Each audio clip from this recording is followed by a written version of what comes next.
এখন 100 point roaster নিয়ে যে ভিডিওটা বানিয়েছি এটাতে আমি কিছু জিনিস আলোচনা করেছি, সেখান থেকে তোমাদের ফ্রিকোয়েন্ট যে কোশ্চেনটা আসছে টেক্সট করছো যেটা, এখন ক্যাটাগরি ওয়াইজ রিজার্ভেশনটা কেমন হবে, আগে কেমন ছিল, কি ডিফারেন্স হলো, এই জিনিসগুলো নিয়ে একটু শর্টে আলোচনা করার জন্য। তো সেই জিনিসটা একটু দেখে নেবে তোমরা প্রথম থেকে ভিডিওতে।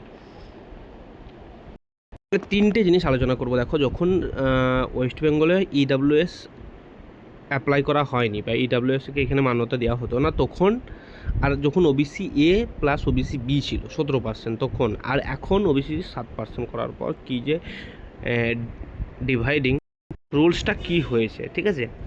তো ফার্স্টে যখন ইডাব্লিউএস ইন্ট্রোডিউস হয়নি তখন কী ছিল, ওবিসি এ বি নিয়ে 17% ছিল, এসসি ছিল 22%, এসটি ছিল 6%। সেই হিসেবে আমরা যদি দেখি জেনারেল, সেই হিসাবে 55% হচ্ছিল, তার মধ্যে 3% পিডব্লিউডি অল যে কেস ছিল সে টোটালি যে অ্যাক্টিভ ক্যাটাগরির যে ভ্যাকেন্সি হতো তার উপরে হতো।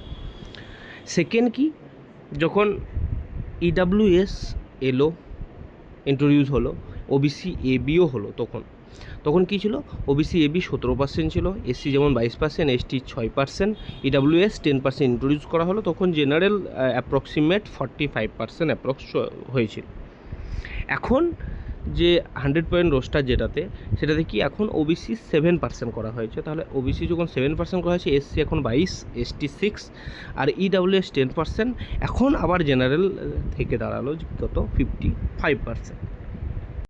যে কোশ্চেন যে এখন যে ওবিসি 17 থেকে 7% করা হয়েছে, এটা কি কন্টিনিউ? দেখো, নেক্সট যে নোটিফিকেশান না আসা পর্যন্ত এটা, এই যে 100 পয়েন্ট রোস্টার এটা অনুযায়ী যত রিক্রুটমেন্ট হচ্ছে সব হবে। এখন গভর্নমেন্টের তরফ থেকে জানা হয়েছে যে নেক্সট যে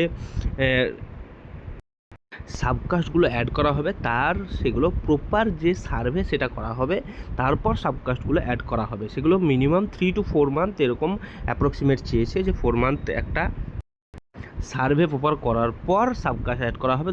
তখন অ্যাড করবে, তখন আবার হতে পারে যে আরও 10% অ্যাড করে আবার সেই 17% হবে। কিন্তু এখন যে 100 পয়েন্ট রোস্টার যেটা এখন বের করা হয়েছে, এই রোস্টার অনুযায়ী আপকামিং যে ভ্যাকেন্সিগুলো আছে সেগুলো ফিল আপ হবে। আর নেক্সট যে পরে যে ভ্যাকেন্সি, যত ভ্যাকেন্সি বের হোক না কেন, সবই এখন এই 7% ওবিসি ধরেই হবে।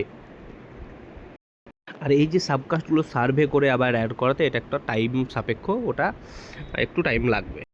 আশা করি তোমাদের যে ডাউট সেটা ক্লিয়ার হয়েছে। এরপরে যদি কোনো কোশ্চেন থাকে কমেন্ট সেকশনে অবশ্যই জানাও। সবাই সুস্থ থাকো, ভালো থাকো, নিজের প্রিপারেশন এগিয়ে নিয়ে যাও।